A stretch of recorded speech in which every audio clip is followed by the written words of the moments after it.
उन्मूलन हुआ, उसमें क्या हुआ? लोग आधा इतिहास बताते हैं, सिर्फ बोलते हैं कि धरती आबा भगवान बिरसा मुंडा ने ईसाइयों के खिलाफ जो है कि काम किया, उनको जो भगाना चाहा, ये वो नैरेटिव बनाते। सच्चाई क्या था? 1899 24 दिसंबर जब क्रिसमस मना रहे थे, जो भी आदिवासी ईसाई धर्म को मानते हैं वो लोग, तब धरती आबा बिरसा मुंडा और उनके अनुयायी बिरसाइत, वो लोग जो है पूरा प्लानिंग बना लिए कि आज कई एक चर्च को हमला करना है और जो जो लोग क्रिसमस बनाने के लिए जाएंगे चर्च, उनको भी हमला करना है। और उन्होंने कई जगह हमला किया। लेकिन जस्ट 2 दिन के बाद उनको किसी ने कहा, तब उनको रियलाइजेशन कुछ हुआ होगा। 2 दिन, बस 2 दिन।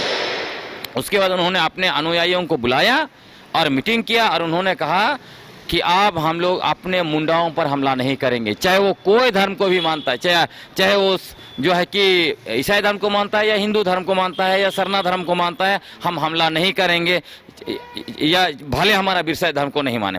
उसके बाद वो खुद भी जो है कि ईसाई धर्म मानने वाले जो मुंडा थे उनसे जो है कि वो कहते हैं कि हमारा आंदोलन को साथ दो, और साथ देते हैं वो लोग। उससे पहले भी आप देखिए, जब 14,000 मुंडा लोग ब्रिटिश हुकूमत को चिट्ठी लिखते हैं और बोलते हैं कि यदि छोटानागपुर मुंडाओं का नहीं है तो किसी का नहीं है। उसके बाद 12,000 लोग फिर पोसिया गांव जो है वहां से ससंदरी को लेकर कलकत्ता चले जाते हैं, अपना ये साबित करने के लिए कि जमीन उनकी है। क्योंकि वहां उनको पूछा जाता है कि साबित करो, तुम्हारे पास क्या कागज है? वो बोलते हैं कि ये जो ससंदरी है वही हमारा पट्टा है, और उसमें जो है कि उनका नाम लिखा हुआ है। उसमें कौन लोग है? उसमें भी आपको सरना धर्म को मानने वाले मुंडा, ईसाई धर्म को मानने वाले मुंडा, और जो हिंदू धर्म वाले को मानने वाले मुंडा। उसी तरह धरती आबा बिरसा मुंडा का आप चले जाइए उली हाथू, वहाँ उनका वंशावली डाला हुआ है। उसमें भी ईसाई धर्म भी मानने वाले हैं, सरना धर्म भी मानने वाले हैं, हिंदू धर्म भी मानने वाले हैं। तो ये जो नैरेटिव जो बनाते हैं ना ये लोग, ये फर्जी नैरेटिव है ये। और आज के समय में क्या हो रहा है? अभी नहीं हो रहा है, पहले एक जमाने में हुआ, मतलब वो आज़ादी से पहले की बात है। अब ये जो आरएसएस कैंप में है वो क्या बोलते हैं, आज़ादी के बाद धर्मांतरण शुरू हुआ, क्या क्या इतिहास ये लोग परोसते हैं। और ये भी सुन लीजिए, धरती आबा बिरसा मुंडा के बारे में भी ये गलत इतिहास क्या बताते हैं। जब वो चाईबासा में शिक्षा ग्रहण करने के लिए गए, तब उनको जो है कि धर्मांतरित कराया गया एडमिशन लेते समय। पूरी तरह झूठ है, उनको पढ़ना चाहिए। डॉक्टर कुमार सुरेश सिंह, उन्होंने किताब लिखा है बिरसा मुंडा और उनका आंदोलन, उसमें पढ़िए वो क्या लिखते हैं। वो लिखते हैं कि भगवान बिरसा मुंडा के बड़े पिताजी बहुत पहले ईसाई धर्म को स्वीकार किए थे, फिर उनके पिताजी भी स्वीकार किए, और वो बाद में ईसाई धर्म लुथेरन चर्च उसका प्राचारक बने धरती आबा बिरसा मुंडा के पिताजी। इसीलिए अपना बेटा का बाद में बपतिस्मा उन्होंने खुद दिलाया, और उन्होंने जो है कि उनका नाम दाऊद रखा। अब ये लोग इतना फर्जी करते हैं। और आपको ये भी मैं बताता हूँ, ये जो तो भगवान बिरसा ईसाई बने या नहीं, उनका पिताजी ने बनाया।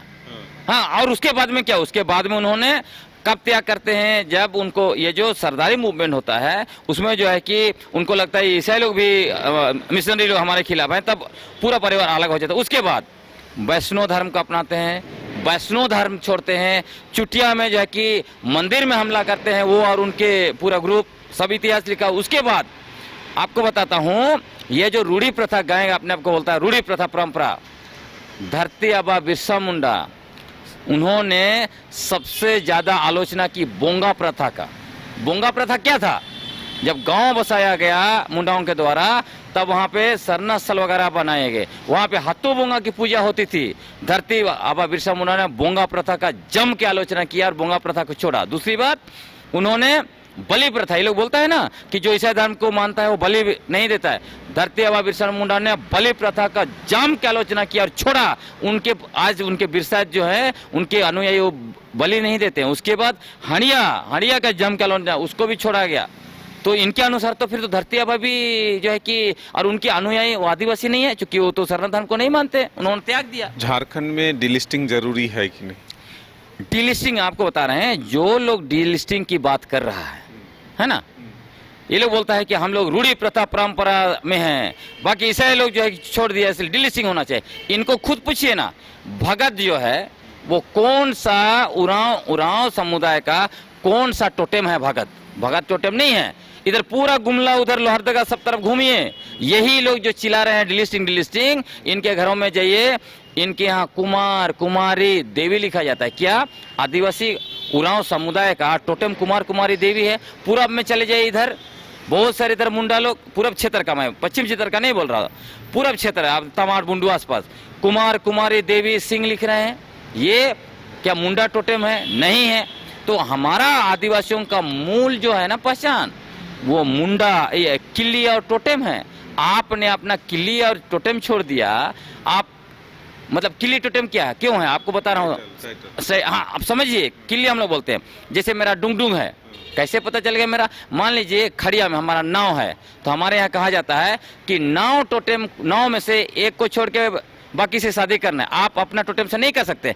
तो जो कुमार कुमारी देवी लिख रहे हैं, भगत लिख रहे हैं, कैसे पता लगेगा कि वो अपना भाई से कि बहन से शादी करना है? तो जो लोग अपना टोटेम छोड़ दिया, जो लोग अपना जो है कि सिर से पैर तक हिंदू धर्म, सनातन हिंदू धर्म में सराबोर है, वो लोग जो है कुंभ नहाने जा रहा है और सब कुछ मनाना चाहिए, सबका पर्व त्योहार मनाना चाहिए। मैं ये बात इसलिए कर रहा हूँ कि ये लोग नफरत फैलाते हैं।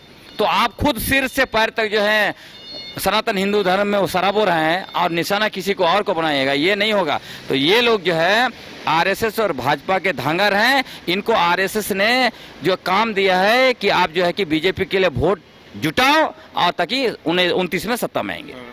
लेकिन निशा भगत ने जो बाल मुंडन कराया, वो कह रहे हैं कि आदिवासियों को जगा रहे हैं कि भाई वो दूसरे धर्म में ना जाए, अपने धर्म में और अपने धर्म की रक्षा करें। आपका जो हक अधिकार छीना जा रहा है उसको बचाना, उसको किस रूप में देखते हैं? मैं कौन क्या कर रहा है नहीं देखता हूं, लेकिन मेरा स्पष्ट कहना है, किसको कहता हूं कि 100 चूहा खा के बिल्ली गई हज को।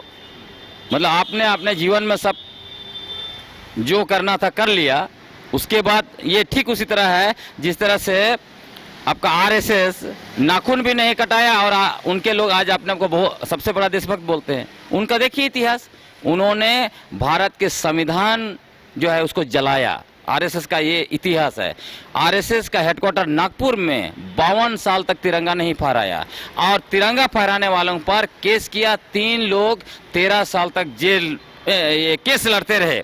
और उसके बाद मैं और बताता हूँ, ये लोग जो है ये वही लोग हैं जिन्होंने जो है देश का सबसे सम्मानित व्यक्ति कौन, महात्मा गांधी, उनकी हत्या की, उसके ग्रुप के लोग हैं।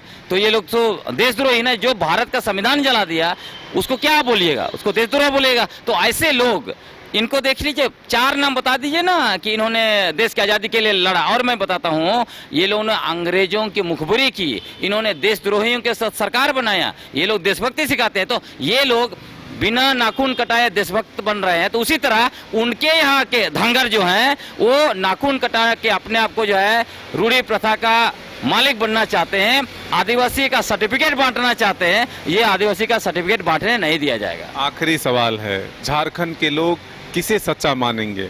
आप कहते हैं कि जो लोग ये चर्चा कर रहे हैं कि डिलिस्टिंग होना चाहिए, आदिवासियों के हक अधिकार छीन रहे हैं, वो बीजेपी और आरएसएस के एजेंट हैं।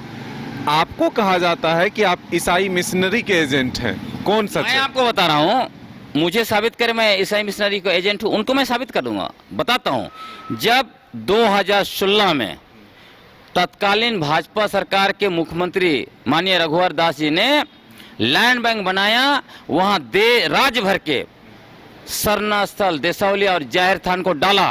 और मैंने रिसर्च किया, खूंटी एक ही जिला का 541 सरना स्थल का 488 एकड़ जमीन को डाला। उस समय में ये लोग धांगर लोग सवाल नहीं उठाया। धांगर है तभी ना सवाल नहीं उठाया। आपको बता रहा हूँ, केंद्रीय सरना समिति का कौन, आप देख लीजिए, लाल धागा बांध के घूमते रहते हैं और जो है कि आदिवासी का सर्टिफिकेट बांटते हैं। दूसरी बात, जब ये कहा गया जनजाति सुरक्षा मंच के राष्ट्रीय अध्यक्ष गणेश राम भगत और भाजपा नेता, वो मंत्री भी रहे भाजपा सरकार में, उनके द्वारा अनगढ़ा में कहा गया कि ये जो सरना झंडा ईसाई मिशनरियों का दिया हुआ झंडा या विदेशी झंडा है, अमेरिकन झंडा, इसको अपने अपने घरों से उखाड़ फेंको और महावीर झंडा जो है आदिवासियों का झंडा उसको लगा। उस समय ये लोग का मुंह में लगाम लगा हुआ था, सवाल नहीं उठाए। अभी पार्लियामेंट में राजस्थान से बीजेपी के सांसद क्या बोला, आदिवासी सनातन हिंदू हैं इसलिए सरना कोड का मैं विरोध करता हूं। क्या इन्होंने उनका पुतला जलाया? एक बात मुंह खोल पाया? राजभवन जगह बैठे थे ना, नहीं मुंह खोलेंगे क्योंकि उनके धांगर है। उसके बाद भी आपको बताता हूं, जब आदिवासी को वनवासी बोला गया आरएसएस के द्वारा, और आदिवासी शब्द को हमारे मूल पहचान मरांगोम के जयपाल सिंह मुंडा ने आदिवासी शब्द को उस समय में देश में स्थापित किया जब आदिवासी मतलब नीच, जंगली, जाहिल कहा जाता था। लोग आदिवासी कहलाना नहीं चाहते थे। उस समय में मरांगोम के कौन थे? मरांगोम के ईसाई धर्म को मानते थे, लेकिन अब आदिवासी पहचान के लिए अड़ गए। बोला हम आदिवासियों को, हमारे लिए आदिवासी शब्द को छोड़ के दूसरा शब्द नहीं चाहिए। उनको आप क्या बोलेंगे? ये लोग आदिवासी शब्द नहीं बोलता है। जब देश का 12 करोड़ आदिवासी 9 अगस्त को गर्व करके बोलता है कि हम आदिवासी हैं, विश्व आदिवासी दिवस मनाता है, ये लोग धांगर लोग आदिवासी दिवस नहीं मनाता है। तो ये सब धांगराई करने वालों का दिखता है। ये लोग जो है, आपको जैसे मैंने कहा, ये इनको न सरना आदिवासियों से लेना है देना है, न सरना धर्म कोड से, न सरना स्थल से, न जो है कि जो सरना झंडा से। ये लोग सिर्फ और सिर्फ ढांगर है, बीजेपी के लिए वोट जुगाड़ कर रहे हैं। आप सिंपल सा सोचिए, सरना कोड का विरोध किया जनजाति सुरक्षा मंच ने, बोला कि हम हाई कोर्ट में, सुप्रीम कोर्ट में उड़ा देंगे, खा जाएंगे। क्या इन्होंने मुंह खोला? तो धांगर ही ना मुंह नहीं खोलता है। अच्छा, क्या आप दिल्ली में जो सरना धर्म कोड की मांग की जा रही है और जो आंदोलन होगा उसमें आप जाएंगे, सहयोग करेंगे? डेट पर निर्भर करेगा, लेकिन बिल्कुल मैं पुरजोर धर्म कोड का समर्थन करता हूं। मैंने कहा आपको 2009 में मैं दिल्ली जाके खुद इस मुद्दा को उठाया। मैं सरना कोड का बिल्कुल समर्थन करता हूं, बिल्कुल मिलना चाहिए। जनगणना से पहले अलग कोड बिल्कुल होना चाहिए सरना आदिवासियों के लिए।